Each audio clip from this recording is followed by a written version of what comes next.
Hello everyone, I hope आप लोग बहुत अच्छे होंगे, स्वस्थ होंगे। तो आज हम लोग बात करने वाले हैं कूलम्स लॉ के बारे में। तो जैसा कि हम लोग जानते हैं, अगर दो चार्ज आपस में रखे होते हैं तो दोनों चार्जेस के बीच में या तो लगता है रिपल्सिव फोर्स लगता है या फिर अट्रैक्टिव फोर्स लगता है। ये इस बातों पर डिपेंड करता है कि अगर दोनों चार्जेस का नेचर अगर सेम है तो वहां पे रिपल्सिव फोर्स लगेगा, अगर दोनों चार्जेस का नेचर अगर अपोजिट है तो वहां पे अट्रैक्टिव फोर्स लगना शुरू हो जाता है।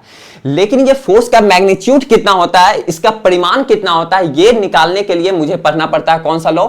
ये निकालने के लिए मुझे हम लोगों को पढ़ना पड़ता है कूलम्स लॉ, जो कि यहां पे स्टेटमेंट लिखा गया।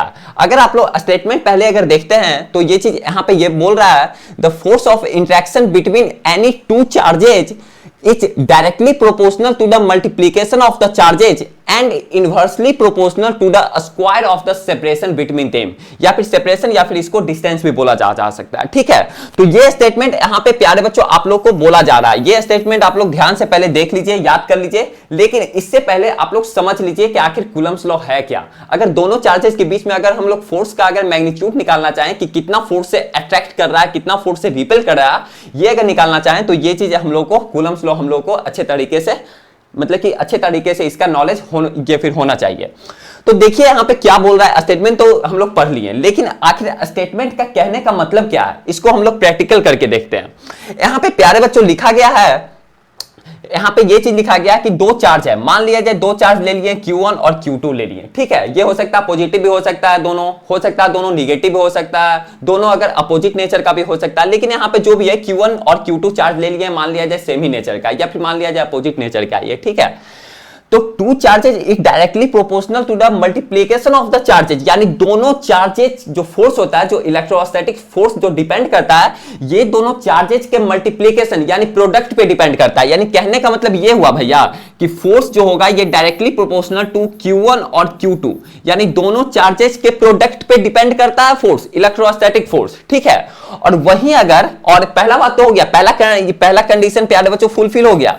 और दूसरा कंडीशन क्या बोल रहा है कि charges and inversely proportional to the square of separation between them.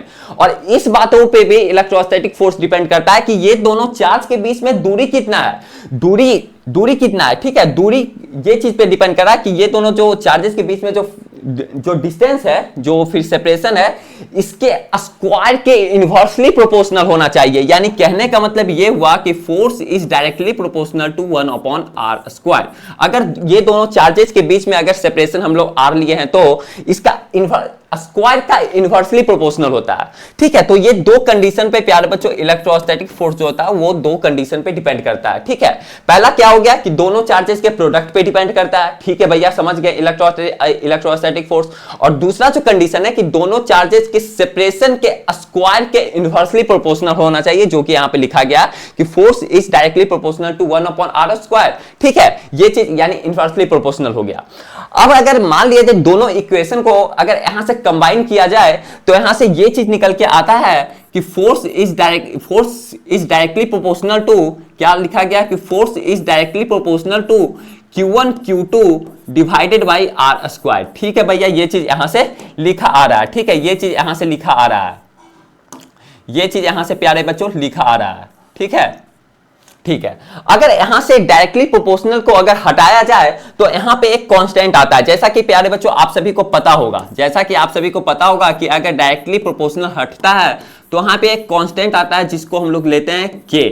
ठीक है, K Q1 Q2 divided by r square. तो ये आप सभी का प्यारे बच्चों क्या हो गया, ये आप सभी का ये फॉर्मूला हो गया, जो कि आप लोग इसे ध्यान से याद करके आप लोग रखिएगा। यानी F is equal to K Q1 Q2 divided by r square.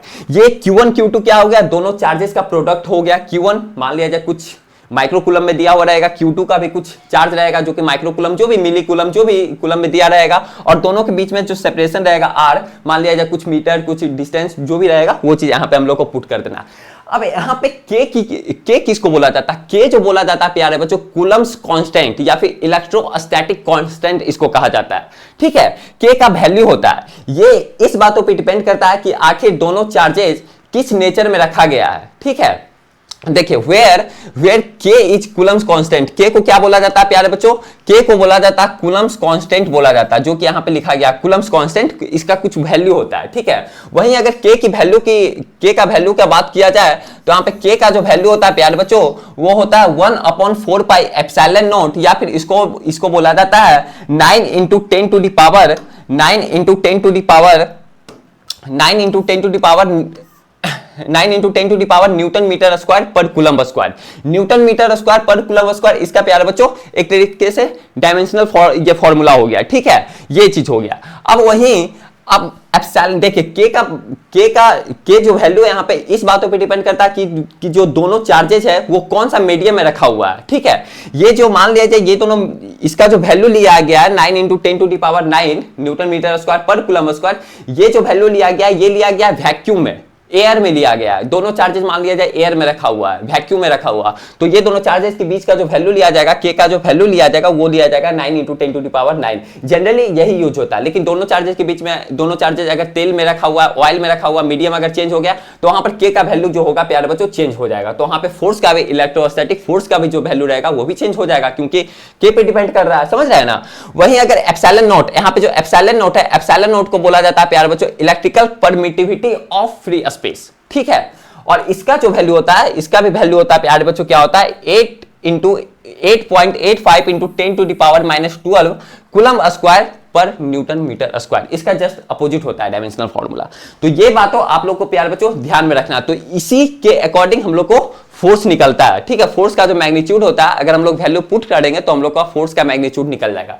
अब हम ये चीज देखते हैं कि मान लिया जाए भैया, यहां पे ये चीज बताइए कि अगर दोनों चार्जेस अगर मान लिया जाए सेम नेचर का होगा तो दोनों चार्जेस के बीच में क्या होगा प्यारे बच्चों, दोनों चार्जेस के बीच में इधर की ओर फोर्स लगेगा। यानी कहने का मतलब अगर न्यूटन थर्ड लॉ के अकॉर्डिंग देखा जाए तो पहला वाला मान लिया, इसको पहला चार्ज मान लेते हैं, इसको दूसरा चार्ज मान लेते हैं, तो पहला वाला चार्ज दूसरा पे फोर्स लगाएगा, यानी फोर्स ऑन 2 ड्यू टू 1, यानी फोर्स ऑन 2, यानी फोर्स ऑन 2 पे लग रहा है ड्यू टू 1, यानी पहला के कारण। और वहीं अगर न्यूटन थर्ड लॉ के अकॉर्डिंग अगर देखा जाए तो पहला चार्ज अगर दूसरा चार्ज पे एक्शन दे रहा है तो दूसरा चार्ज पहला चार्ज पे क्या देगा, रिएक्शन देगा। तो वहीं अगर इस पे क्या हो जाएगा, फोर्स ऑन 1 ड्यू टू 2, यानी पहला वाला चार्ज पे फोर्स लग रहा है किसके कारण, दूसरा वाला चार्ज के कारण। अगर दोनों चार्जेस अगर सेम नेचर का है तब, अगर वहीं भैया अगर दोनों चार्जेस अगर अपोजिट नेचर का रहेगा तो एक पॉजिटिव रहेगा, एक निगेटिव रहेगा, तो दोनों चार्जेस के बीच में जो फोर्स लगेगा, इलेक्ट्रोस्टैटिक फोर्स जो लगेगा वो इनवर्ड लगेगा, इनवर्ड यानी आपस में धक्का देगा, यानी इस ओर लगेगा, ठीक है, इस ओर लगेगा, यहां पे इस ओर लगेगा फोर्स, इस ओर लगेगा, ठीक है।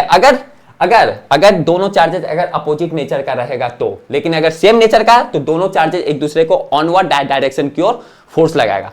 देखिए दोनों चार्जेस ऑनवर्ड डायरेक्शन की ओर फोर्स लगाता है, लेकिन दोनों चार्जेस लाइन के अलोंग ही फोर्स लगाता है। ऐसा नहीं कि दोनों चार्जेस यहां पे रखा हुआ लाइन ये है और इसके इधर उधर फोर्स लगा रहा है, नहीं, लाइन के अलोंग ही फोर्स लगाएगा। दोनों चार्जेस के जो लाइन का जो अलोंग है उसके अलोंग ही फोर्स लगाता है, समझ रहे ना। तो ये चीज आप लोग का प्यारे बच्चों ये आप लोग का कूलम्स लॉ हो गया, समझ रहे हैं ना। तो कूलम्स लॉ के अकॉर्डिंग आप लोग ये चीज निकाल सकते हैं कि कितना मैग्नीट्यूड से आप लोग का इलेक्ट्रोस्टैटिक फोर्स लग रहा है। तो ये आप लोग का ये कूलम्स लॉ हुआ, या फिर इसको बोला जाता है स्क्वायर इनवर्स लॉ भी। तो आज के लिए प्यारे बच्चों इतना ही, फिर मिलते हैं आप सभी के साथ अगले वाले वीडियो में।